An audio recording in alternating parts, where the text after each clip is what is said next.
ಸಮಾಜದವರೇ ಹೊರತು ಪರಕೀಯರಲ್ಲ. ನೀವು ಈ ರೀತಿ ಹೇಳೋದು ಬಿಟ್ಟು ನಿಮ್ಗೆ ಯಾರೂ ಸಮಾಜದವರು ಟ್ರಸ್ಟ್ ರಚನೆ ಮಾಡ್ಕೊಳ್ರಿ ಅಂತ ಪವರ್ ಆಫ್ ಅಟಾರ್ನಿ ಕೊಟ್ಟಿಲ್ಲ. ನೀವೇ ಸ್ವಯಂ ಘೋಷಿತ ಟ್ರಸ್ಟನ್ನು ಮಾಡಿಕೊಂಡು ಸಮಾಜದವರ ಹೆಸರಿನ ಮೇಲೆ ಸಮಾಜದ ಬರ್ತಕ್ಕಂಥ ಹಣವನ್ನು ದುರ್ಬಳಕೆ ಮಾಡ್ಕೊಂಡಿದ್ದೀರಿ.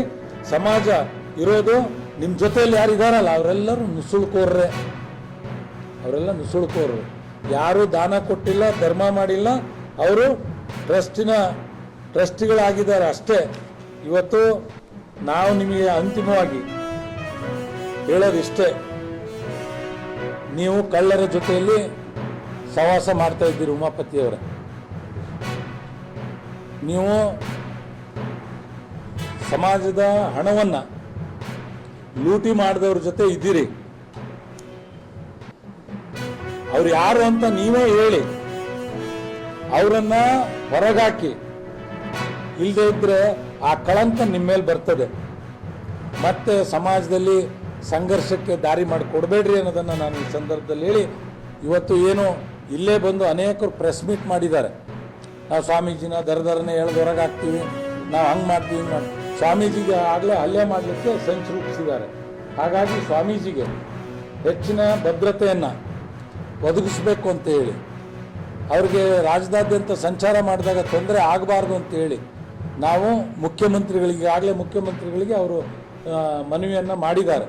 ಹೆಚ್ಚಿನ ವೈಯಕ್ತಿಕ ಭದ್ರತೆ ಮತ್ತು ಎಸ್ಕಾರ್ಟನ್ನು ಕೊಡಬೇಕು ಅಂತ ನಾವು ಸಮಿತಿಯ ವತಿಯಿಂದನೂ ಕೂಡ ನಾವು ಅವರಿಗೆ ವಿಶೇಷ ರಕ್ಷಣೆಯನ್ನು ಕೊಡಬೇಕು ಅಂತ ಮಾನ್ಯ ಮುಖ್ಯಮಂತ್ರಿಗಳು, home minister, deputy CM, DG and IG ಮತ್ತು SP ಅವರಿಗೆ ಮನವಿಯನ್ನು ನಾವು ಕೊಡ್ತಾ ಇದ್ದೇವೆ ಅನ್ನೋದನ್ನು ಕೂಡ ಈ ಸಂದರ್ಭದಲ್ಲಿ ಹೇಳಲಿಕ್ಕೆ ಬಯಸ್ತೇನೆ.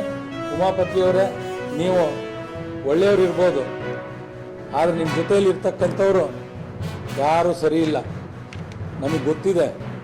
ಆದರೆ ಅವರಿಂದ ಕಳಂಕ ಬೇಡ. ನಿಮಗೆ ಒಂದು ಮಾತನ್ನು ಹೇಳಲಿಕ್ಕೆ ಬಯಸ್ತೇನೆ. ಕೊನೆಯದಾಗಿ, ನಗ್ತಾ ಮಾಡಿದ ಪಾಪ ಅಳುತ್ತಾ ಅನುಭವಿಸಲೇಬೇಕಾಗುತ್ತೆ. ನಗುತ್ತಾ ಮಾಡಿದ ಪಾಪ ಅಳುತ್ತಾ ಅನುಭವಿಸ್ಬೇಕಾಗತ್ತೆ. ಕರ್ಮ ಯಾರನ್ನು ಬಿಡೋದಿಲ್ಲ. ನೀವೇನು ನನ್ನ ವಿರುದ್ಧ, ನನ್ನ ಕುಟುಂಬದ ಸದಸ್ಯನನ್ನು ಎದುರಿಗೆ ತಂದು ನನ್ನ ವಿರುದ್ಧ ಹೇಳಿಕೆಯನ್ನು ಕೊಡಲಿಕ್ಕೆ ಬಳಸ್ಕೊಳ್ತಿದ್ದೀರಲ್ಲ, ಅಂಥ ಕೆಲಸವನ್ನು ನಾನು ಮಾಡೋದಿಲ್ಲ. ನನಗೂ ನಿಮ್ಮ ಕುಟುಂಬದವರು ಆಪ್ತರಿದ್ದಾರೆ, ನಿಮ್ಮಲ್ಲೂ ಒಡಕಿದೆ ಕುಟುಂಬದಲ್ಲಿ. ಆ ಒಡಕನ್ನು ಬಳಸ್ಕೊಂಡು ನಿಮ್ಮ ವಿರುದ್ಧ ಎತ್ತಿ ಕಟ್ಟುವ ಕೆಲಸ, ನೀಚ ಕೆಲಸವನ್ನು ನಾನು ಮಾಡೋದಿಲ್ಲ. ನೀವೇ ಸಮಾಜದ ಒಳಿತಿಗೆ ನೀವೇ ಸರಿಯಾಗಿ ಸಮಾಜದ ಮುಂದೆ ಬಂದು, ಏನು ಈಗ ನಮ್ಮ ಚಳುವಳಿ ಇದೆ, ಕೊಟ್ಟೂರಿನಿಂದ ಪ್ರಾರಂಭ ಮಾಡಬೇಕು ಅಂತ ಇದ್ದೀವಿ. ಕೊಟ್ಟೂರೇಶ್ವರನ ಬಳಿ ಬಂದು ಎಲ್ಲವನ್ನೂ ಕೂಡ ಹೇಳಿಕೆ ಕೊಟ್ಟು ದೇವ್ರಿಗೆ ಕೈ ಮುಗಿದು ಸಮಾಜ ಸಭೆ ಕರೆದು ನೀವು ಸಮಾಜದ ಮುಂದೆ ಎಲ್ಲವನ್ನು ಕೂಡ ಒಪ್ಪಿಸ್ಬಿಟ್ರೆ ಸಮಾಜ ನಿಮ್ಮನ್ನು ಕ್ಷಮಿಸುತ್ತೆ, ಒಪ್ಪತ್ತೆ. ಮುಂದೆ ಒಳ್ಳೆಯ ರೀತಿಯಿಂದ ಸಮಾಜವನ್ನು ಕಟ್ಟುವ ಕೆಲಸವನ್ನು ನಾವೆಲ್ಲರೂ ಸೇರಿ ಮಾಡ್ಬೋದಾಗಿದೆ.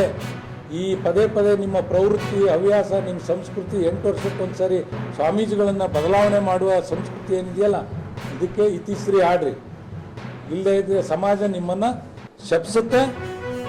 ನಿಮಗೆ ಎಂದೂ ಕೂಡ ಸಮಾಜದಲ್ಲಿ ಗೌರವ ಸಿಗೋದಿಲ್ಲ.